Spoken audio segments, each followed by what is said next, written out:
Enjoy a bold new take on book coverage with this extended analysis. More than just a summary, which we do include, this feature examines how an author shapes their argument, builds influence, and earns or loses your trust. It's all about giving you the tools to read with sharper insight and greater discernment. So should you read this book? This should help. It's also excellent for aspiring writers. If you find this expanded format valuable, we'd love to hear from you. Your feedback really helps guide our future content. And just so we are totally transparent, you're experiencing a unique two-host AI conversation powered by Google's Notebook LM for a deeper, more dynamic book analysis. Today, we are turning our attention to a book that claims to be really a manual for sanity in a world that feels increasingly, well, insane.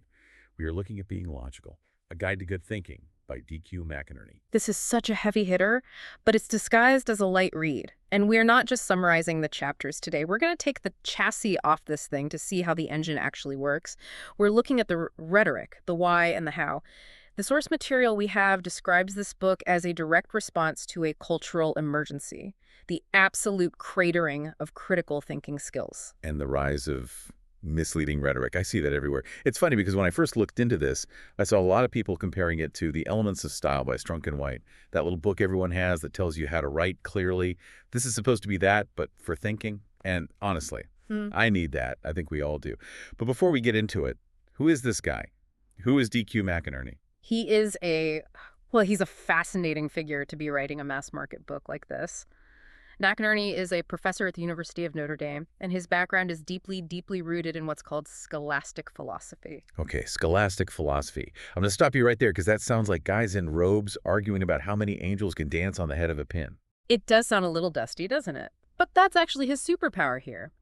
As the analysis in our source material notes, his credibility, his ethos, to use the proper term, it doesn't come from him claiming he invented some shiny new app for your brain. He is not a Silicon Valley guru. Right. He's not selling you a supplement. That is the perfect distinction.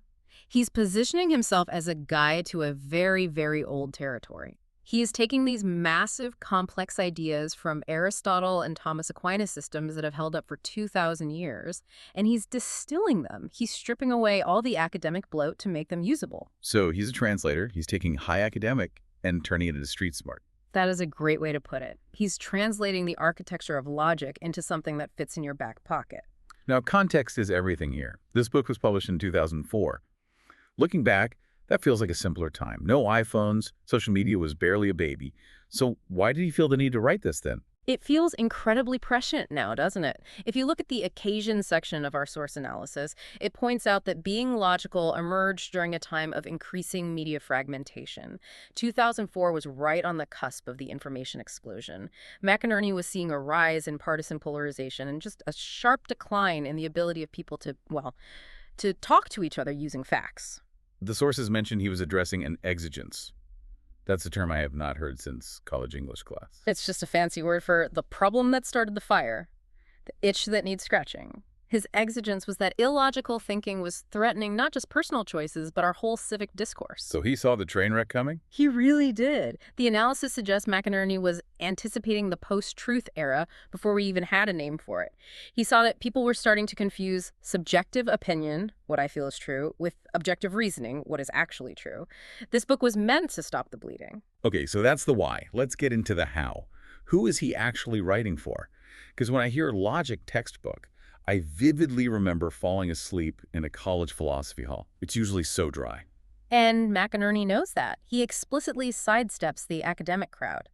Our source material emphasizes that his target is the layperson. Yeah. This is not for other philosophy professors to debate. It's for professionals, students, anyone who feels overwhelmed by the noise of modern life. It assumes you've had a basic education, but probably no formal training in how to reason. Which is most of us, right? Yeah. We're taught what to think, not how to think. And that lack of training really informs the structure of the book. As the rhetorical analysis points out, the architecture is very deliberate. It's a progressive structure. 5 parts, but the first one is arguably his most brilliant move. Part 1, the mindset. Yes. Just think about that. Before he teaches you how to argue, before he even gets to syllogisms or fallacies, he insists you have to prepare your brain. That makes perfect sense. You can't run a marathon if you haven't stretched. Yeah. But what does a logical mindset actually look like? Well, it starts with attention. The analysis highlights his focus on the difference between just looking and actually seeing. He argues that most of our so-called logical errors aren't really errors in math, they're errors in attention. We just aren't looking at the world closely enough. We're just scrolling past reality. We are. And rhetorically, placing argument construction, which is all the way in part 3 after foundational truths in part 2, that ensures the reader isn't just learning a trick to win debates at Thanksgiving. It makes them understand the principles of reality first. And that leads right to the core philosophy, the logos of the book. Yeah. McInerny seems to have this very specific view of what logic is. It's not just abstract math in the clouds. No, and this is where it gets really interesting for the modern reader, and maybe a little controversial. McInerny insists that logic is all about reality. Our source material dives deep into this distinction he makes between subjective and objective. Okay, let's unpack that, because my truth versus your truth is a pretty common phrase these days. I imagine McInerny would throw the book across the room if he heard that. He absolutely would. As the sources explain, he distinguishes between ideas, which are subjective facts, things happening inside your head, and objective facts, which are external realities. Give me a concrete example so we can really nail this down. Okay, so let's say you have a pounding headache. That pain is real. It is a fact, but it's a subjective fact. Only you can feel it. If I'm in the room with you, I can't measure it directly. I have to take your word for it. Right. But the microphone in front of me. That is an objective fact. It exists whether you're here or not. It exists whether you believe in it or not. McInerny's view, as quoted in the analysis, is that logic is naggingly persistent, and it demands recognition. You can't just feel your way to the truth.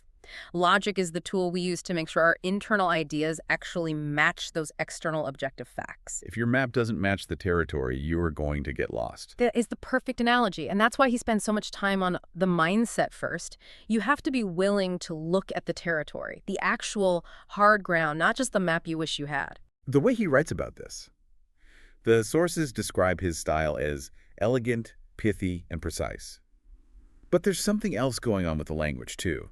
The analysis calls it prescriptive language. Yes, just look at the verbs he uses. He isn't suggesting things. He uses the imperative mood constantly. Get the facts straight. Be mindful of the origins of ideas. He is positioning himself as a coach. A drill sergeant for your brain. A polite drill sergeant, maybe? But the rhetorical effect is powerful. It implies that logic is a skill you practice, not some talent you were born with. By telling you what to do, he's empowering you to take control of your own thinking. He's saying, you can do this, but you have to follow the rules. Speaking of taking control of your thinking and sharpening your mind, we do want to mention Mindful Moments. That's our YouTube channel offering AI book analysis, summaries, and critiques, all designed to inspire reflection and rational thought. It's a great way to keep this momentum going. Absolutely, a great resource. Now, getting back to the book, we've talked at the offense how to build a good argument, but the source material points out that McInerny is also playing defense. The inoculation strategy. I love that metaphor in the analysis. It is perfect, isn't it? The sources explain that the book has a dual purpose. Instruction is the offense building the house, but protection is the defense. It's about keeping the termites out. By studying the sources of illogical thinking, things like naive optimism, cynicism, narrow-mindedness, you're essentially building up your immunity. So by knowing what a bad argument looks like, you're less likely to fall for one. It's like a vaccine against manipulation. If you know what a straw man fallacy is, the next time a politician uses one on TV, your brain just lights up and says, wait a minute, that's not valid. This touches on something surprising the analysis revealed. We usually think of logic books as totally devoid of emotion-pure logos, just Spock from Star Trek. But the analysis argues there's actually a strong pathos, an emotional appeal here as well. It is subtle, but it's there. The emotion isn't in the syllogism itself. A plus B equals C doesn't make you cry. But the promise the book makes to the reader is highly emotional. The source analysis reveals the subtle appeal to our anxiety about being deceived. Nobody wants to be the fool, right? No, absolutely not. We all have that fear of looking stupid or being taken for a ride. Exactly. So McInerny taps into that. The book promises protection against incoherent or deliberately misleading rhetoric. It taps into a very deep desire for intellectual autonomy. It's telling you, if you master this, no one can fool you.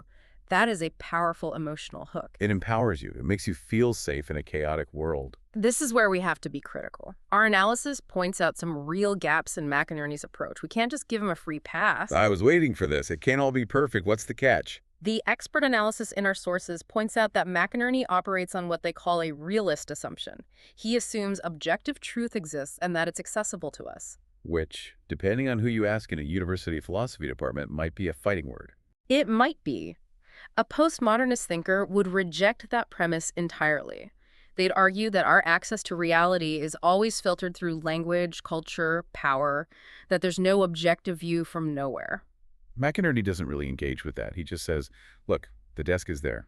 Deal with it. I guess for a layperson guide, that's probably a necessary simplification. You lose your audience if you start deconstructing a reality in Chapter 1. But is there a bigger risk? There is an ethical gap that the analysis mentions, and this is fascinating to me. McInerny treats logic as an ethically neutral tool. Like a hammer. You can use a hammer to build a house for the homeless, or you can use it to break a window. Correct. The book teaches you how to drive the car with precision, but it doesn't tell you where to drive it. You can be a perfectly logical villain. You can construct a flawless syllogism that advocates for something terrible. So logic without a moral compass is, well, it's dangerous. It can be.